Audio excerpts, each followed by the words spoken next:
La mort, vous devez l'annoncer aussi. Oui. Ça, on n'est même pas capable La mort d'imaginer. d'un trauma, on l'annonce. C'est sûr que euh, toutes les morts, on les annonce, mais le plus difficile, c'est un trauma. Tu sais. Le matin, tout va bien. Quelques jours plus tard, c'est fini.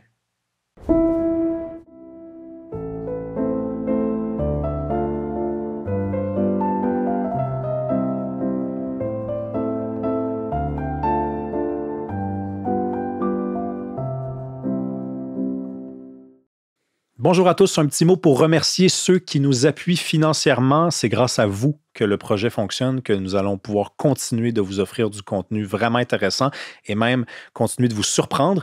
Ceux qui nous suivent comme ça et qui voudraient en savoir plus, qui voudraient accéder aux épisodes également d'avance, sans publicité, il y a deux options qui s'offrent à vous. Vous pouvez descendre comme ça le curseur sur YouTube. Vous allez voir l'option rejoindre, se joindre, vous allez voir que pour une somme modique, vous allez accéder aux épisodes 3 semaines d'avance, sans publicité, et également du contenu exclusif pendant 3 mois. Sinon, on est sur Patreon également, le lien est dans la description. Merci, à bientôt. Bonjour à tous, bienvenue à un nouvel épisode d'Il reste du monde.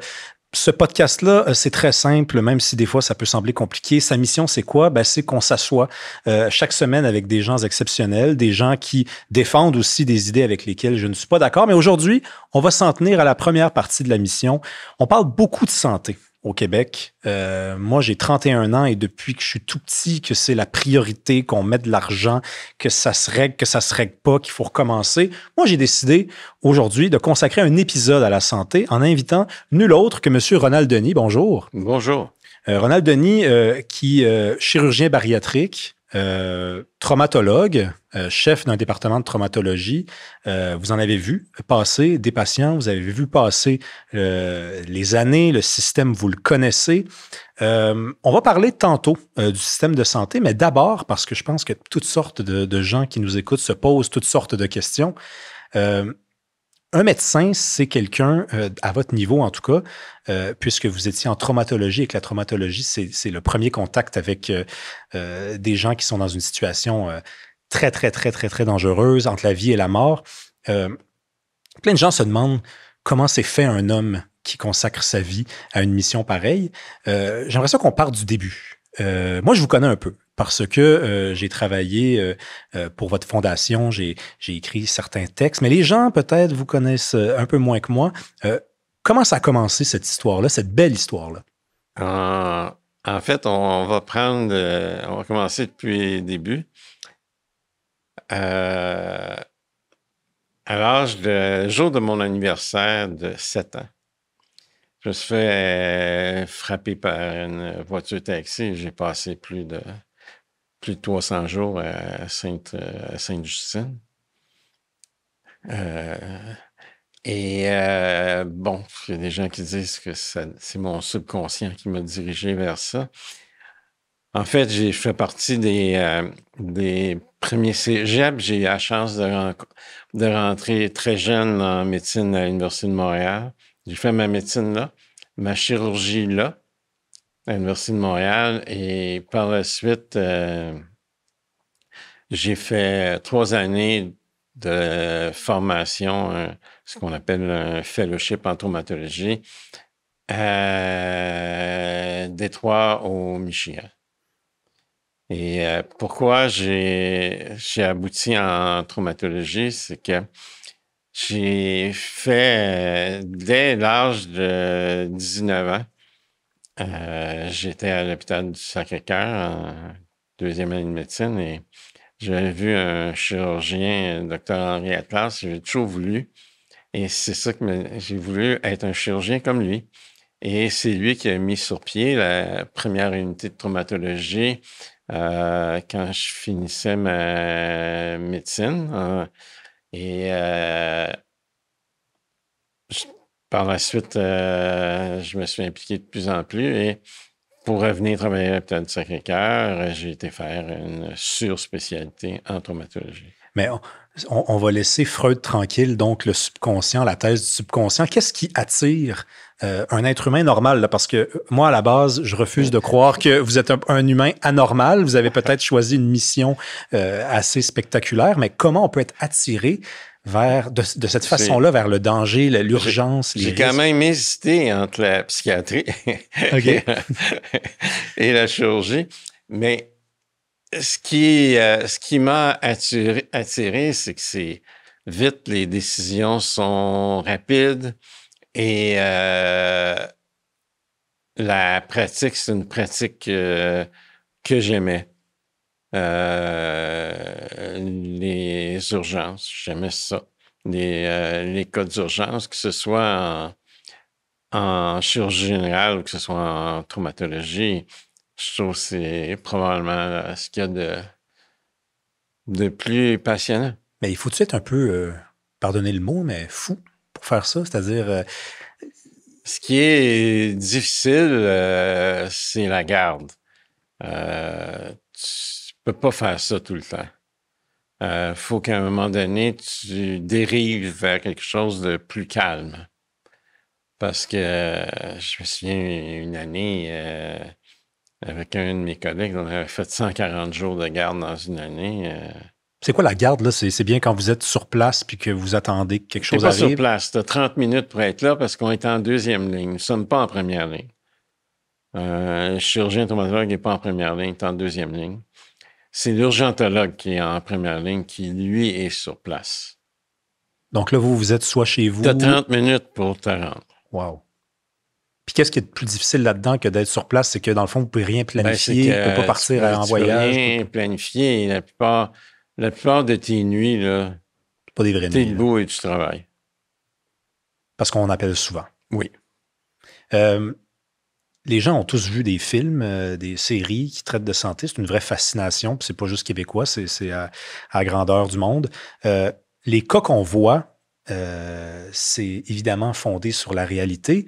Est-ce que le quotidien de quelqu'un qui était dans votre position, c'est bel et bien ce qu'on voit à la télévision? C'est-tu aussi intense?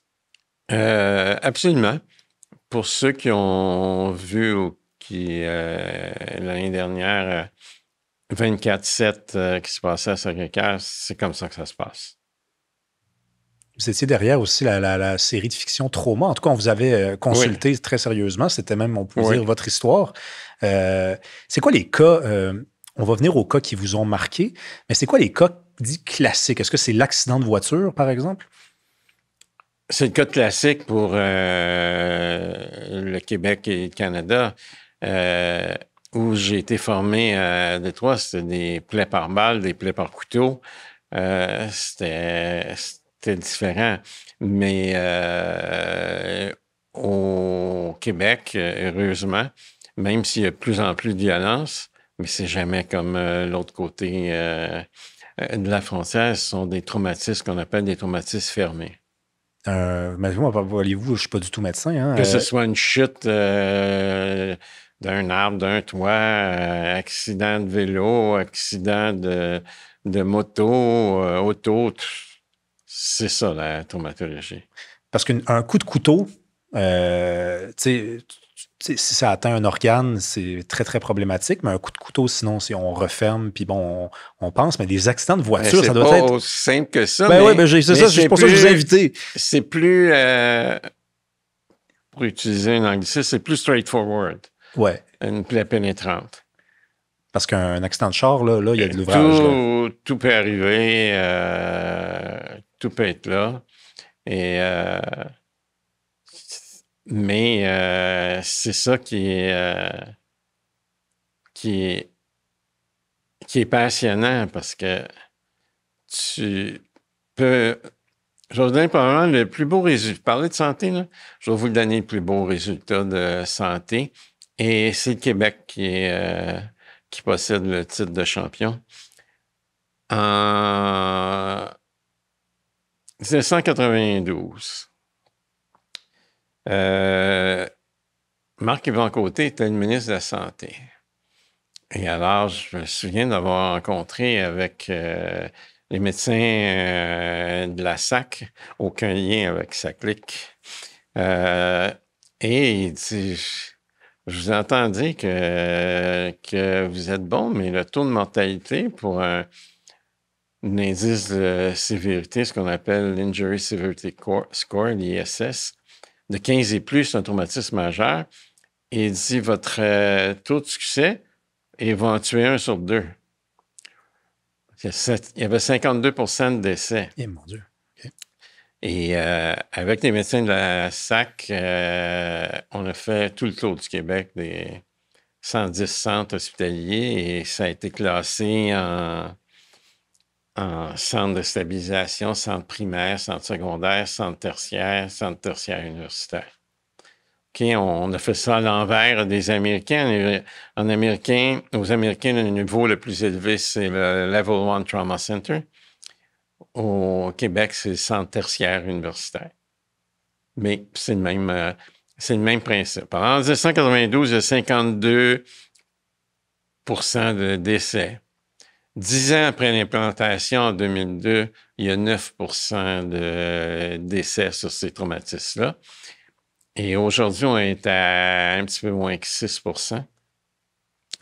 C'est parce qu'il n'y avait plus de droit de refus. C'est que les pauvres médecins qui étaient loin et qui avaient besoin d'aide étaient obligés de faire du shopping d'hôpitaux. Tout ça a été annulé avec ces règles. Qu'est-ce que vous voulez dire du shopping d'hôpitaux? C'est que, mettons, je dis n'importe quoi, tu es à Sainte-Agathe. Ouais. Tu veux le transférer à Montréal. Il faut que tu appelles un hôpital qui accepte de prendre le transfert. Quand ça a été mis sur pied, et toujours aujourd'hui, tu ne peux pas refuser. Plein lit, pas lit, whatever, tu dois prendre le patient. Parce qu'on en perdait beaucoup en route, j'imagine, dans le transport. Bien, certains, le temps, ils passaient des heures à faire du magasinage de centres hospitaliers. Alors, c'est quand même quelque chose. Et quand, avec le Dr. Sam Pallis, on a présenté l'American Association for Surgery of Trauma, il y a eu une ovation debout. C'est rare que les Américains applaudissent ce qui se fait ailleurs, là. Quand on a présenté les résultats, ça fait qu'il s'est fait énormément en traumatologie et ça continue. Oui, puis en passant, moi, je suis au courant que le Québec fait une meilleure figure qu'on le pense et qu'on le dit en santé. Il y a des hôpitaux spécialisés aux États-Unis qui reçoivent des clients très fortunés qui sont québécois puis qui veulent résoudre un problème, puis on les renvoie au Québec en leur disant non, mais il y a ce qu'il faut pour toi là-bas, là, absolument, c'est possible ça. Mais ça, on dirait qu'on en parlait un peu avant qu'on entre en ondes. Les bonnes nouvelles, on n'en parle jamais. Au Québec, là, une fois que tu es rendu à l'hôpital, une fois que tu es en place, là, on est aussi bon et même meilleur que n'importe où. On n'a rien à envier à personne. Personne. Est-ce que l'accès est simple? Ça, c'est une autre question. Mais on n'a rien à envier au point de vue médical. Vous regardez juste les examens de la faculté de médecine de l'Université de Montréal score toujours, parmi les premiers. Là, on n'a rien à envier. J'aimerais ça qu'on prenne des cas qui, pour vous, vous ont marqué pour le meilleur ou pour le pire, parce que les gens aiment les histoires, puis si vous avez certainement des histoires à nous raconter. Y a-t-il un cas, prenons des cas positifs, vous étiez de garde ou alors en première ligne, et quelqu'un a été en deuxième ligne plutôt, c'est vrai, vous avez raison, en deuxième ligne, et quelqu'un a été admis à l'hôpital, puis tout indiquait là, que, franchement, il n'y avait rien à faire avec ça. Et pourtant, l'espoir l'a emporté. Le plus connu, je peux le nommer parce qu'il a fait la première page d'à peu près tous les journaux. C'est Benoît Barry, qui avait été attaqué avec une machette dans l'autobus. En tout cas, ça a été juste moi, là. Je l'ai opéré 21 fois au fil des années. Hein. Et finalement, il s'est marié, quelques enfants, mais des gros traumatismes comme ça, oui, on peut soigner le physique, mais il faut surtout pas oublier le mental. c'est une agression incroyable, surtout une agression comme celle-là à machette, là, gratuitement. Probablement que celui qui a fait ça, c'était pour graver les échelons dans un gang. Mais ça m'a marqué énormément. Et ça reste Votre plus grand accomplissement, peut-être. plus grand accomplissement. Je vois pas ça comme ça a été un excellent résultat, mais je vois pas la médecine comme un accomplissement. On est là pour faire un travail, il faut le faire. Si tu pars avec un principe, là, il y a un seul principe que tu dois avoir. Traite les autres comme tu voudrais être traité. Tu ne te tromperas pas. Tu vas toujours donner ton maximum. Est-ce que tu peux avoir des complications? Absolument. Il n'y a pas de travail qui n'a pas de complications, mais quand tu as la chance de rendre service, fais-le. Mais c'est sincère ou c'est pas un peu de la fausse modestie? Je pense que n'importe qui fait son travail accepte que c'est un travail, mais que lorsqu'il le fait bien, il peut voir ça comme un accomplissement. Ce que je peux vous dire, c'est que si tu aimes ça, tu vas être correct. Si tu es passionné, c'est là que tu as des chances de devenir excellent dans ton travail. On parle d'un cas comme celui-là. Là. Quelqu'un arrive, vous êtes briefé, là, on vous explique un peu qu'est-ce qui se passe, vous vous préparez en conséquence, et là, vous avez très peu de temps pour agir. C'est moi qui avais formulé la question, et c'était volontaire de cette façon-là. Je veux dire, il y avait peut-être dans votre esprit peu de chances que l'espoir l'emporte. Est-ce que d'ailleurs, ça, c'est un état d'esprit qu'on peut avoir comme médecin, urgentologue, en traumatologie, se dire, dès qu'on voit la civière s'avancer, oh mon Dieu, là, Je vais vous dire ce que... C'est quoi qui se passe dans je la trouve tête? ça brillant comme commentaire. Mon patron à Détroit, qui est un chirurgien extraordinaire, il disait toujours que l'examen le plus important quand un traumatologue arrive dans la salle de trauma, c'est le 1-second optical scan test. C'est-à-dire, parce que considérez qu'on arrive en deuxième. Okay? Il y a eu des urgentologues qui sont passés avant.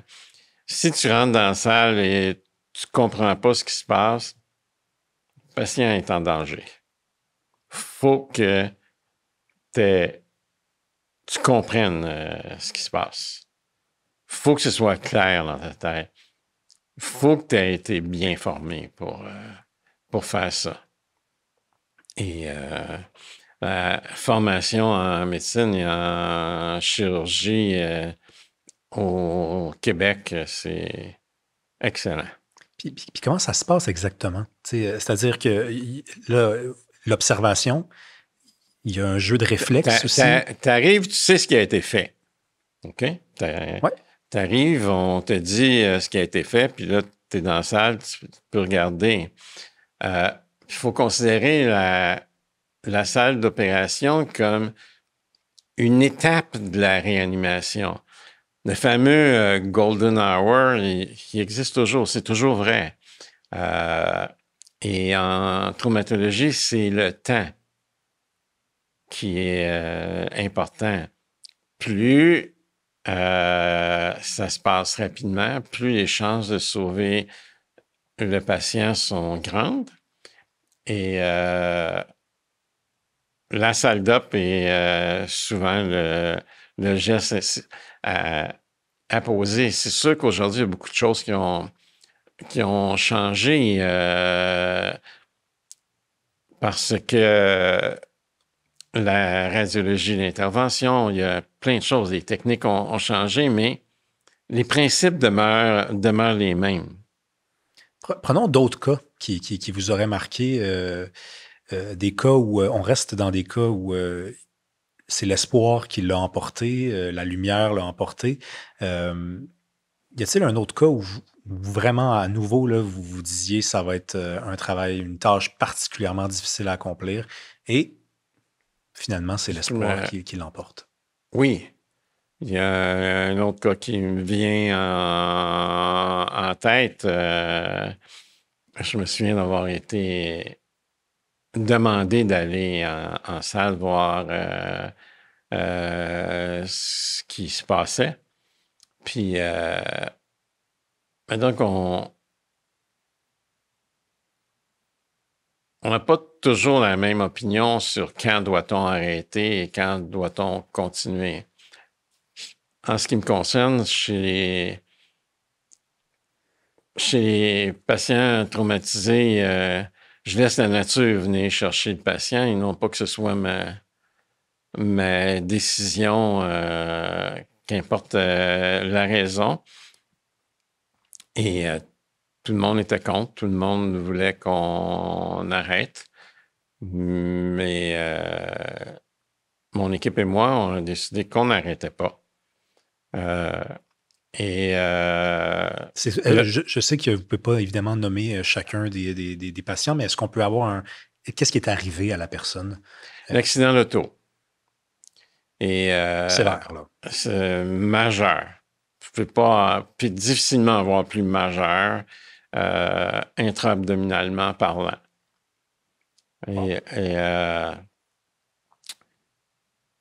Et comme je vous dis,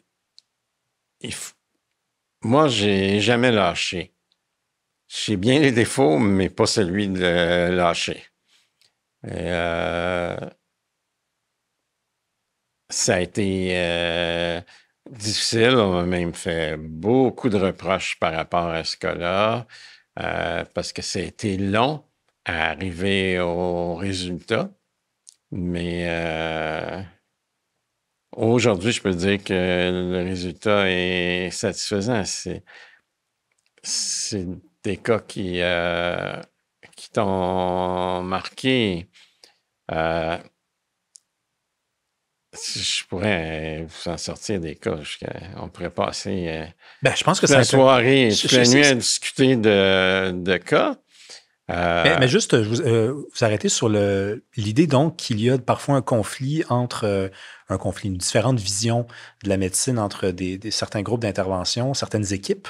Ce que vous venez de dire, c'est quand même important. Vous dites, Est-ce que c'est parce que l'équipe était trop fatiguée et avait travaillé fort? Peut-être. Parce que c'était une divergence d'opinion avec une très bonne équipe, là. Oui. Pas avec une équipe de 2 de pique, là. Mais comment il justifiait, puis c'est pas obligé d'être ce cas-là, mais comment on peut justifier au-delà de la fatigue? Il y a des gens qui peuvent penser, dire, écoute, il n'y a rien à faire, là. On gaspille l'argent, là. Les ressources. On gaspille le sang, on gaspille ci, on gaspille ça.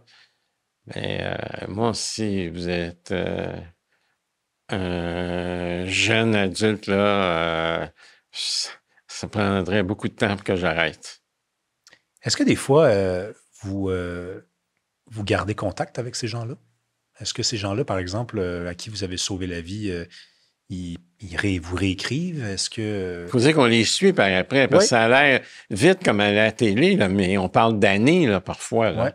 Okay, c'est qu'on les suit, on les voit, c'est sûr qu'on garde contact. Absolument. Mais quand ils retournent qu'ils retrouvent une vie normale, disons, là, est-ce que des fois, ces gens-là vous voient comme un demi-dieu, le fils de Dieu qui est venu me sauver? Parce que ce que vous nous décrivez là, c'est que vous avez sauvé quelqu'un. Là. C'est ceux qui nous aiment beaucoup. Mais je vous dirais que c'est notre travail qu'on a fait. Ouais. Prenons des cas... malheureusement, là, plus sombres, parce que vous en avez vu passer des gens. Y a-t-il un cas qui vous a, de l'autre côté de la clôture, donc marqué, mais malheureusement pour des raisons plus sombres? Oui, plusieurs. Un des derniers, encore une fois, il y a des choses que je peux dire parce que c'est connu. C'est un des travailleurs de piste au Grand Prix. Accident tellement bête, là, que échappé son téléphone parce qu'il transportait une voiture avec une machinerie lourde très, très haut où les pneus étaient plus grands que ça. Puis il s'est penché pour aller ramasser son téléphone qui a glissé un peu. Puis finalement, il s'est fait écraser par la roue.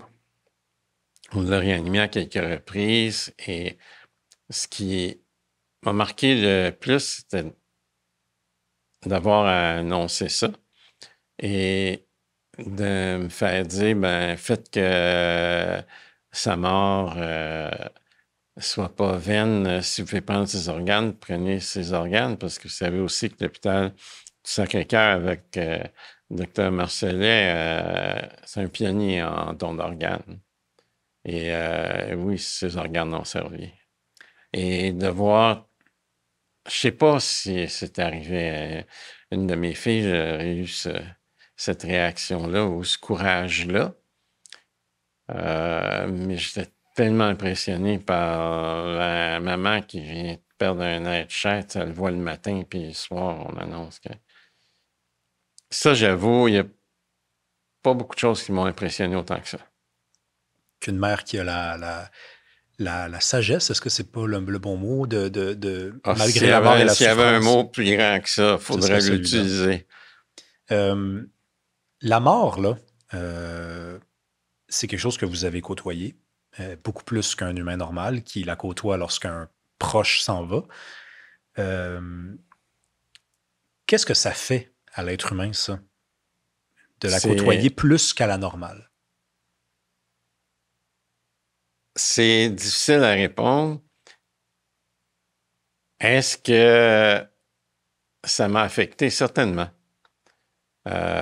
C'est difficile voir ça. Tu fais face à tes propres craintes. Si c'est toi le patient, tu fais face à tout ça. Le problème quand tu es dans une autre position, c'est que tu sais ce qui peut arriver. Ça rend ça difficile et tu l'as vu souvent.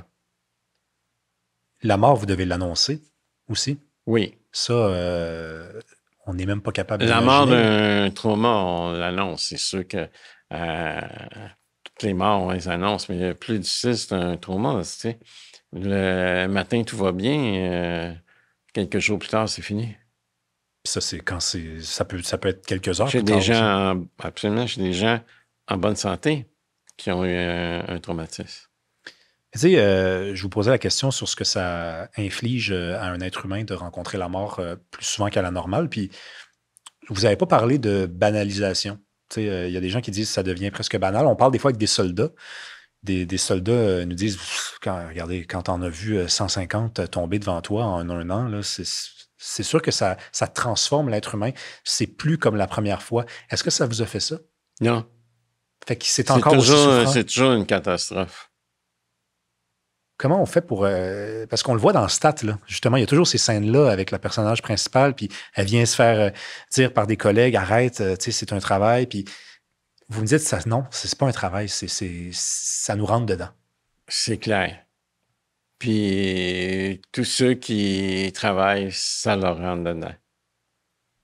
C'est clair. Ça peut être moins pire que la première fois, mais c'est toujours là. Puis c'est pas banal. C'est tout sauf banal.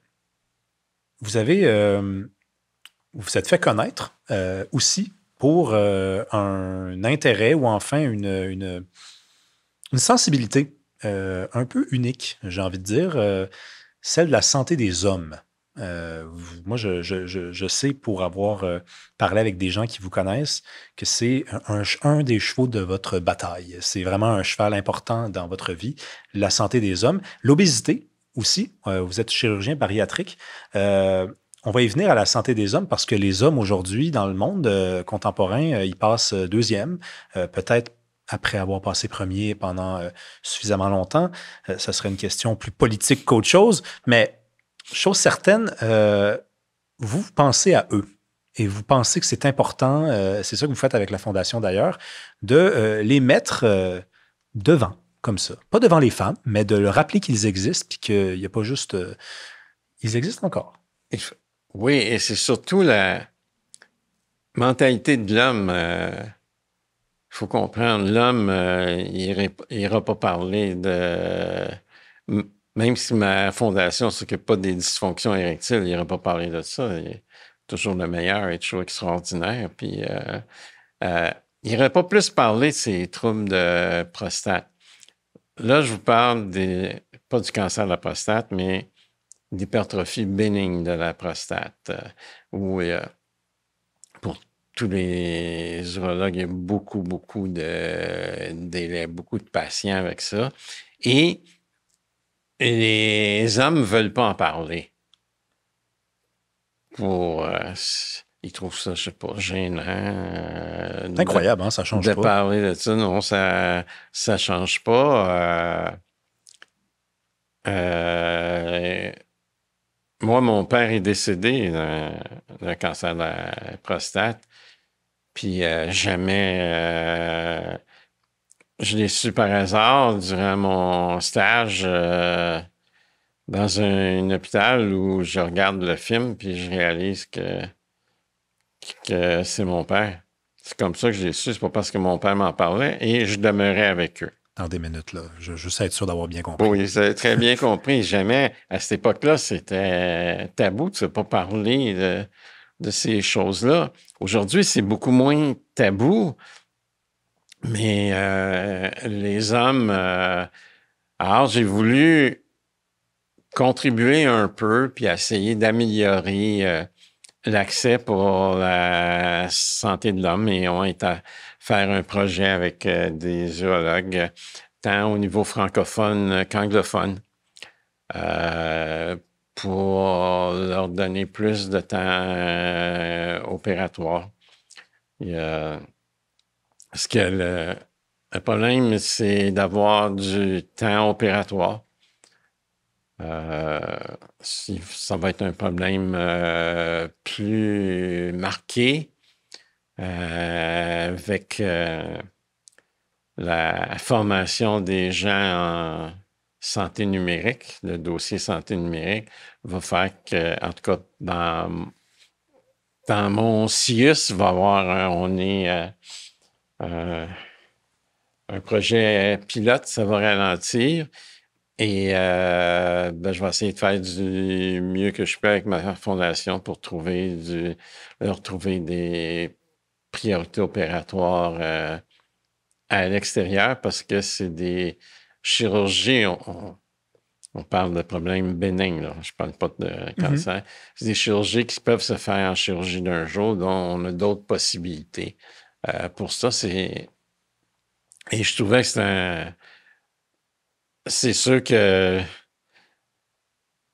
Mais qu'est-ce qu'on vous dit, justement, quand vous exprimez une sensibilité comme ça? Puis moi, je pense que c'est à contre-courant, c'est-à-dire que je ne veux pas m'apitoyer sur le sort des hommes, mais aujourd'hui, l'homme est coupable de bien des affaires, puis le procès est injuste parce que il y a des affaires là-dedans. C'est pas l'homme qui est coupable de ça, c'est des hommes maladroits, mal intentionnés, des hommes mauvais aussi. Et vous dites, ben, il faut pas les oublier.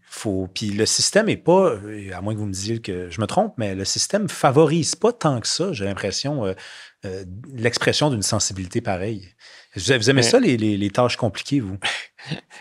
Oui, c'est sûr que c'est pas des choses faciles à vendre. C'est plus facile que l'obésité, mais parce que y a tellement de grossophobie dans le monde.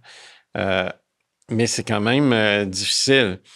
Moi, même si j'ai été élevé à l'époque où je suis plus vieux que vous, et qu'à l'époque, les hommes, ça pleure pas. Dans ma famille, on me faisait comprendre que c'est normal qu'un homme pleure.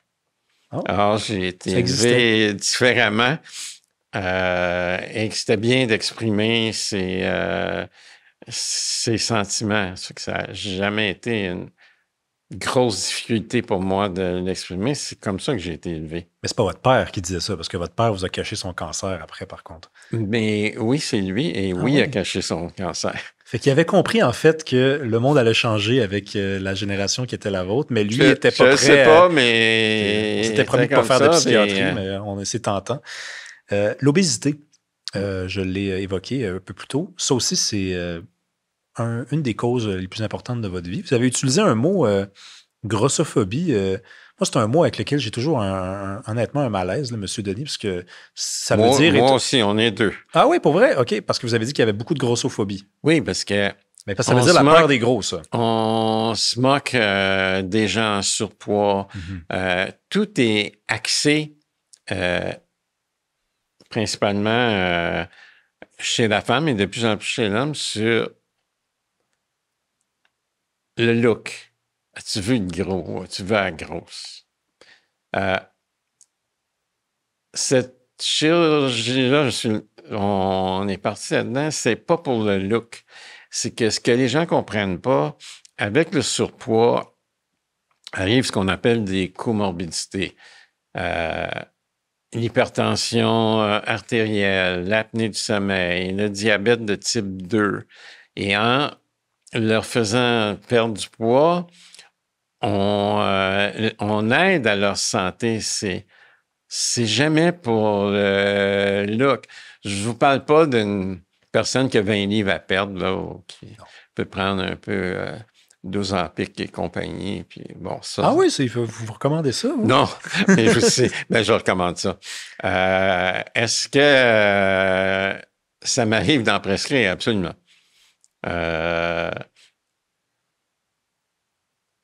Mettons, je ne prescrirais pas ça pour quelques livres à perdre, mais tu as des gens chez qui ça joue beaucoup. Parce que tout le contrôle, là, même si vous ne voulez pas parler de psychiatrie, là, tout le contrôle est entre l'oreille droite et l'oreille gauche. Ah, moi, j'ai juste dit que je ferais pas.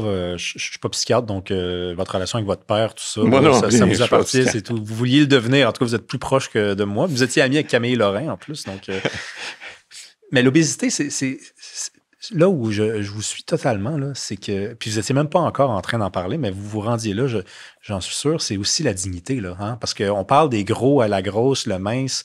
Ça, c'est la façon facile de discuter de ces choses-là. Mais les gens qui sont gros et qui ont un embonpoint, il y a toutes les maladies que vous venez de nommer qu'ils sont plus susceptibles de développer, mais il y a aussi le fait que c'est pas facile, la vie, là. C'est moins facile. Non, la vie de tous les jours, pour eux, est pas facile. Tu peux pas prendre...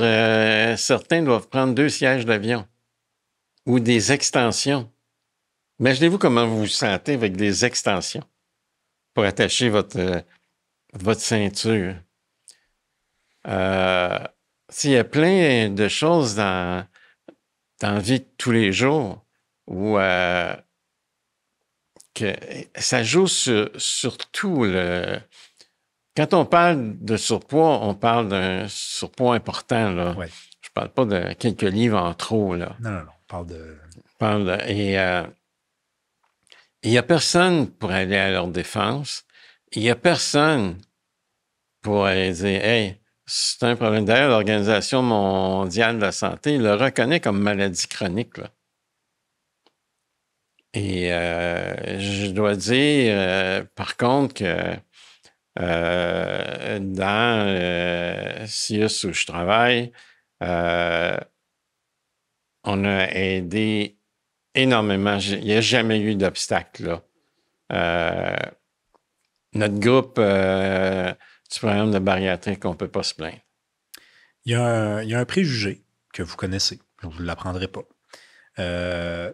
au sujet non seulement des personnes grosses, des gros, mais aussi ceux qui parfois passent par la chirurgie bariatrique et retrouvent le poids qu'on leur connaissait avant. Le préjugé est le suivant, pas vraiment de maladie, là, c'est une question de volonté. Là. Ça, c'est-tu complètement faux? Presque. Mais arrête de manger, là, tu vas maigrir. C'est pas vrai, c'est complexe. Il y a des problèmes métaboliques, il y a des problèmes génétiques, il y a des problèmes inflammatoires. Puis, à un moment donné, quand tu as atteint un certain niveau, tu as besoin d'un coup de main. Sinon, c'est impossible de perdre le poids. Tout à fait impossible. Et ça prend un coup de main. Et ce qu'ils se disent, tu vas tout leur prendre. C'est sûr que, qu'importe la chirurgie qu'on te fait, tu peux reprendre un certain poids si tu suis pas ce qu'on te dit de faire. Puis si tu règles pas aussi... Le problème est, le gros du problème est entre l'oreille droite et l'oreille gauche. C'est important. Puis, vous parliez de la fondation qui a 3 volets, qui a le volet d'obésité, le volet cancer du sein et le volet santé de l'homme. Ma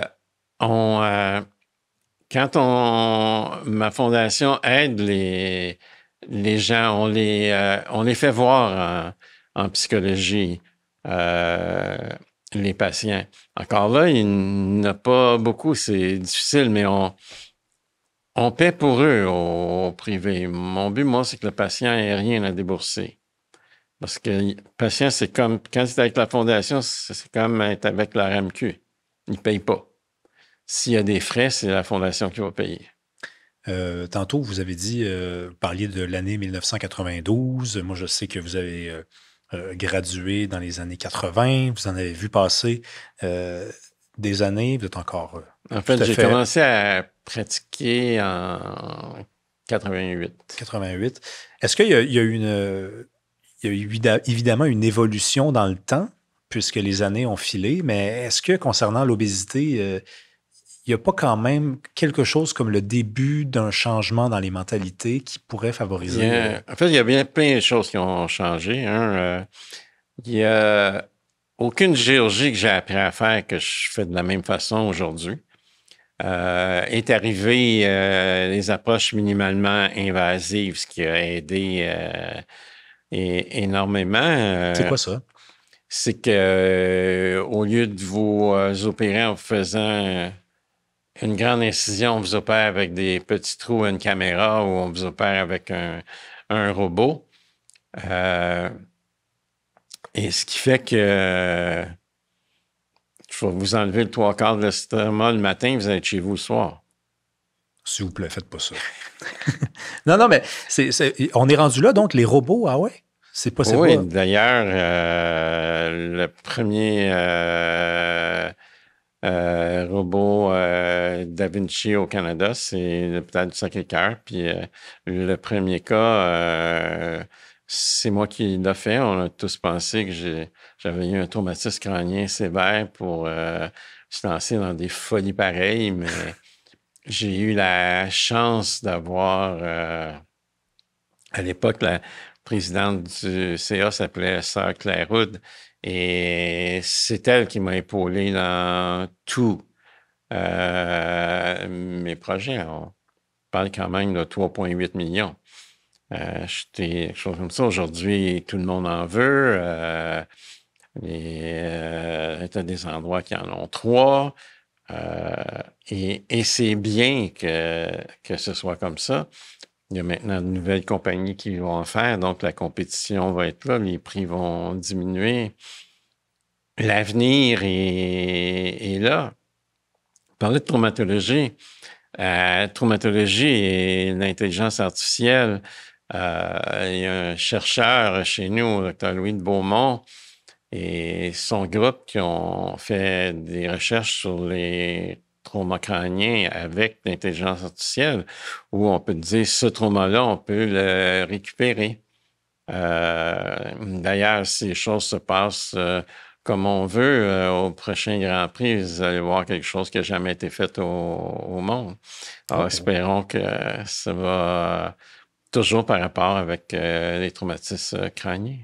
Je suis content de vous parler d'intelligence artificielle. J'ai reçu ici deux experts en intelligence artificielle à qui j'ai posé la même question. Je ne pensais pas que j'allais la poser à une troisième personne, mais on peut être, par exemple, pour toutes sortes de raisons, être sceptique devant l'arrivée de l'intelligence artificielle. Mais lorsque ça concerne la santé, là, on dirait que c'est un espèce de champ où la personne qui serait suspicieuse ou enfin pas certaine que c'est une bonne idée d'aller de l'avant avec l'intelligence artificielle, là, elle deviendrait vraiment moralement peut-être du mauvais côté de la force parce que finalement, on veut sauver des gens.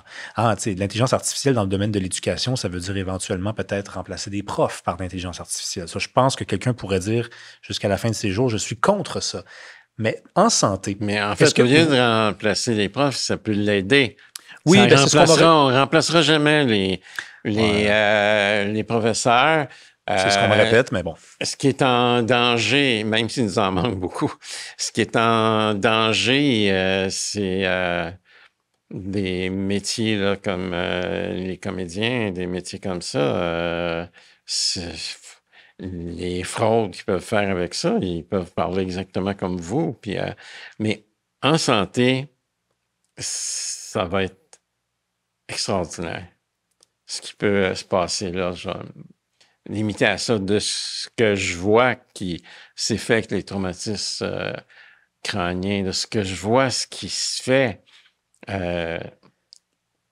y a des choses tellement extraordinaires qui se font en recherche. Là, il va y avoir des développements. Je trouve ça triste d'être dans le dernier tiers de ma carrière. J'aimerais être dans le premier tiers avec tout ce qui s'en vient. Je vous parlais des... Et quoi, par exemple? Qu'est-ce qui s'en vient qui vous fait tant triper?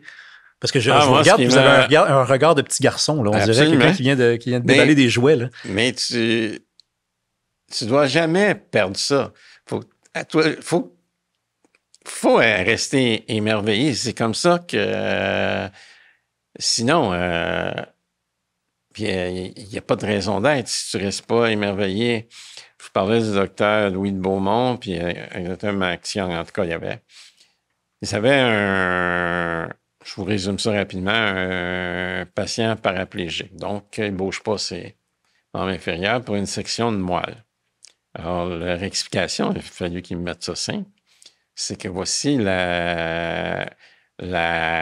l'autoroute, c'est la moelle épinière, mais il y a des voies secondaires. Alors, ils ont stimulé les voies secondaires et le patient pédalait en stimulant ces voies secondaires. Puis là, ce n'est que le début, puis Dr. Maxion vient d'avoir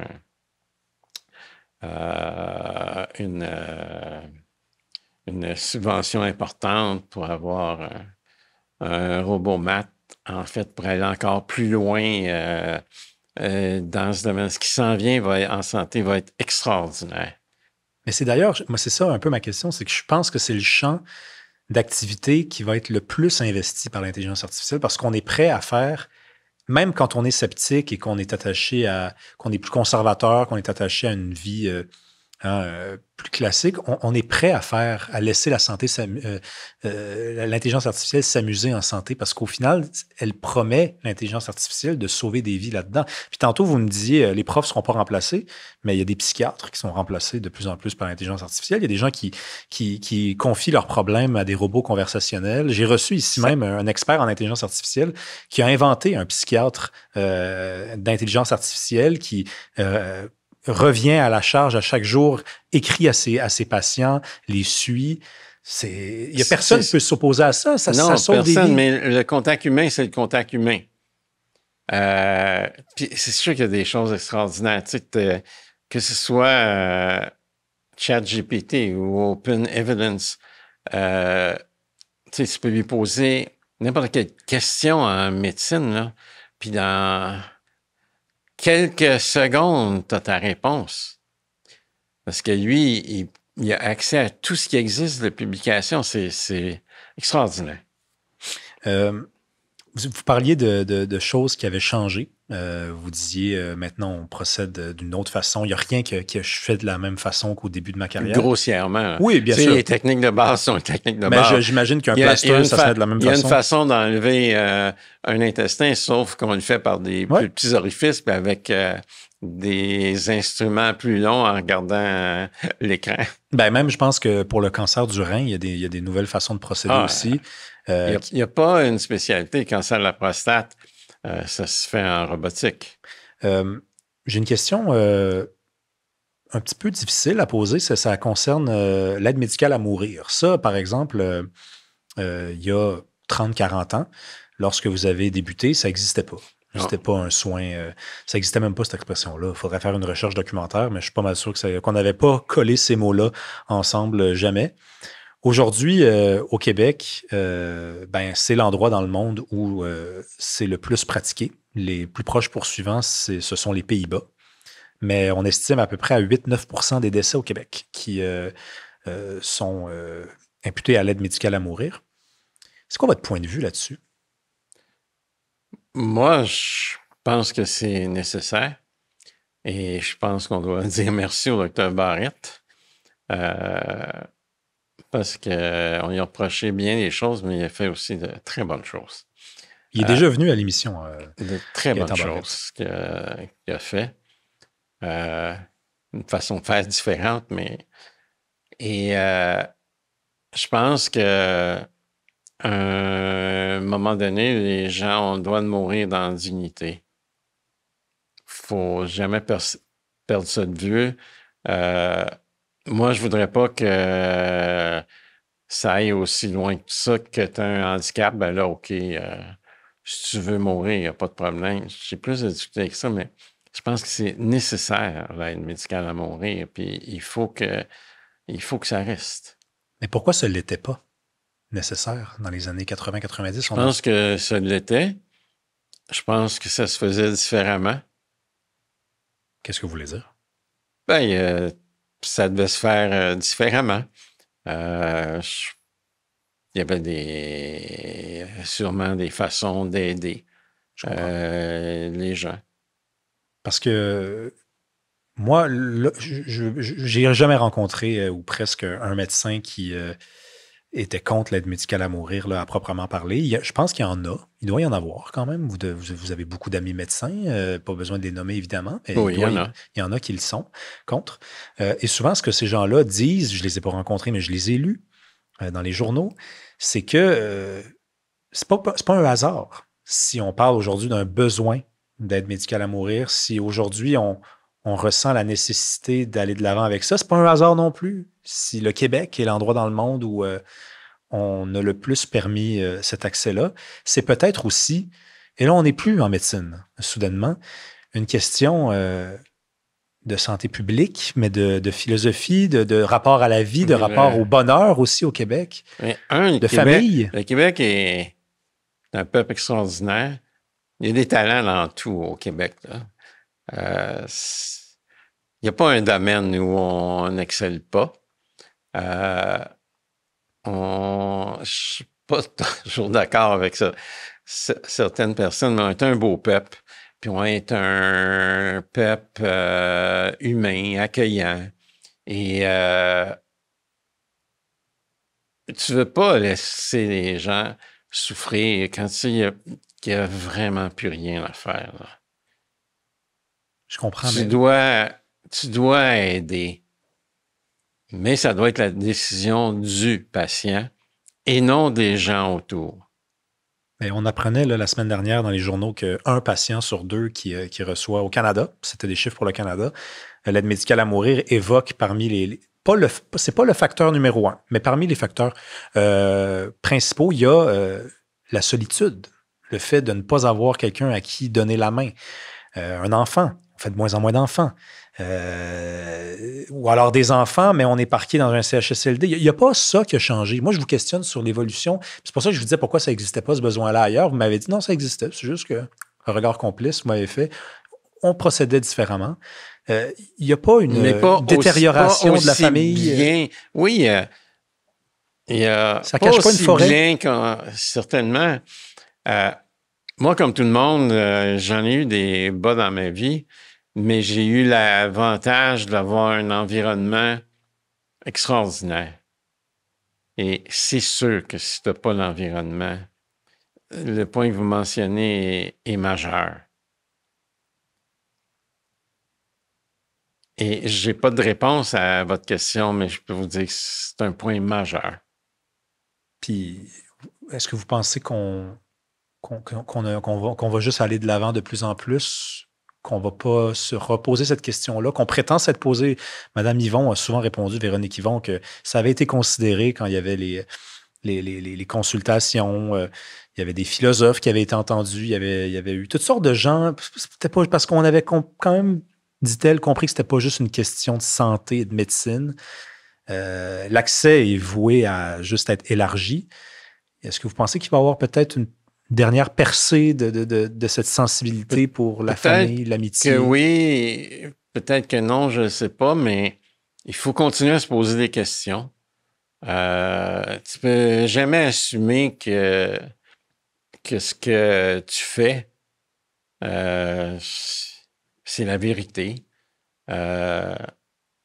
Il faut que tu écoutes les autres, faut que tu écoutes.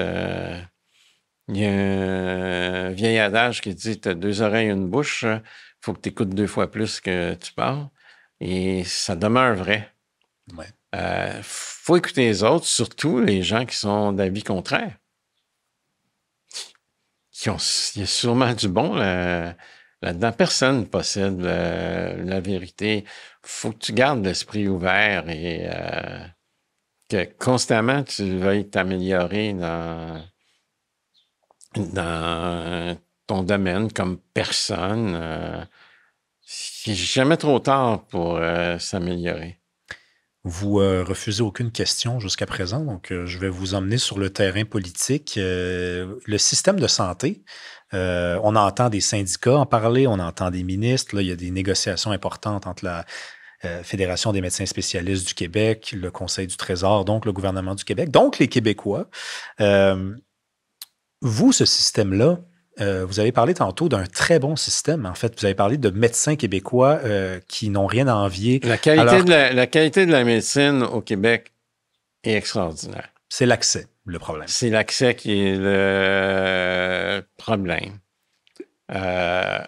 Et c'est là, M. Denis, que je vais devoir de vous demander des explications parce que vous avez une très haute estime des Québécois. Vous dites qu'ils sont des talents dans tout. Moi, et je crois la même chose que vous. Seulement, si on est bon dans tout puis qu'on est talentueux, ingénieux, comment ça se fait que ce problème-là ne se règle pas? Puis, est-ce que c'est un problème de ressources? À ce moment-là, il faut m'expliquer pourquoi le budget du ministère de la Santé ne fait qu'augmenter. Si la réponse était simple, ça ferait longtemps qu'ils auraient réglé le problème. On me l'a déjà dit, celle-là. Ouais, la réponse est pas simple. Ouais. Moi qui viens d'une famille très pauvre, dans les urgences, je suis pour le ticket modérateur. À partir d'un certain point, là. C'est quoi ça, un ticket modérateur encore? C'est que ça te coûterait 2 $ pour y aller. Le danger là, de ça, c'est si tu ne l'as pas, puis tu as une pathologie sévère, puis je suis conscient de tous les dangers reliés à ça, puis la beauté au Canada, là, c'est que riche ou pauvre, tu as les mêmes docteurs, tu as les mêmes traitements. Puis ça, il faut pas que ça change. Il faut que ça reste comme ça. Moi, je pense que tout le monde doit être imputable, que les hôpitaux doivent être imputables, et que la vérité doit se dire. Est-ce qu'on peut couper 1,5 million puis pas diminuer les services? Je pense pas. C'est pas un mensonge quand on nous dit ça, au final. Oui. Mais je pense que chaque centre hospitalier doit être imputable. Et Mais là, il n'y a pas une réponse à ce que vous demandez, mais c'est certain qu'on peut faire mieux. Feriez-vous de Est-ce la que c'est politique? à travers Santé Québec? Je ne sais pas, mais c'est certain qu'on peut faire mieux. Feriez-vous de la politique, vous? Peut-être. C'est pas quelque chose qui me déplaît à l'esprit, c'est certain. Ce que j'aime pas de la politique, c'est qu'on attaque les gens sur leur vie personnelle au lieu de l'attaquer sur la politique. Et ça, j'aime pas ça. On doit échanger des idées et non pas se battre sur la vie personnelle des gens. Tu sais, lui, il est riche, il peut faire ça. Il faut débattre des idées. Vous n'avez pas besoin de ça dans votre vie, en fait. C'est ça que vous me dites, c'est que vous n'êtes vraiment pas fermé, vous aimez ça, mais vous ne voudriez pas aller là en sachant que ça vous attendrait peut-être à la première bourde que vous Mais je commettriez. prendrais un rôle secondaire important. J'accepterais ça. C'est sûr que je pense que je peux apporter quelque chose. Je connais ça, la chirurgie, et je pense que je pourrais aider. Dans ce domaine-là, oui. Ça, je pense ça. Ben, je pense qu'il y a peut-être un message qui est lancé. En tout cas, merci beaucoup, M. Denis, d'être venu. Mais avec plaisir. Merci à vous d'avoir été là. Écoutez, à Il reste du monde, on fait toutes sortes de choses. On a rencontré aujourd'hui un médecin, c'est une première. On avait rencontré Gaëtan Barrette, mais ça avait été un épisode essentiellement politique. Si vous aimez ce qu'on fait, écoutez, vous pouvez vous abonner. Il y a 3 façons de le faire. Vous pouvez vous abonner gratuitement. Vous allez pouvoir, comme ça, accéder au contenu plus facilement. Ça va s'inscrire dans votre algorithme. Ça va se présenter à vous tout naturellement. Sinon, vous pouvez nous soutenir financièrement. Il y a 2 façons de le faire. Sur Patreon, le lien est dans la description de la vidéo. Vous allez pouvoir accéder aux épisodes 3 semaines d'avance ainsi qu'à du contenu exclusif pendant 3 mois sans publicité. Sinon, il y a YouTube aussi parce que vous pouvez vous abonner et payer une somme modique par mois. Ça vous donne les mêmes privilèges, les épisodes 3 semaines d'avance. Par contre, vous allez pouvoir les regarder. Sur Patreon, vous allez juste pouvoir les écouter. Vous allez aussi pouvoir accéder à du contenu exclusif pendant 3 mois sans publicité. À mardi prochain.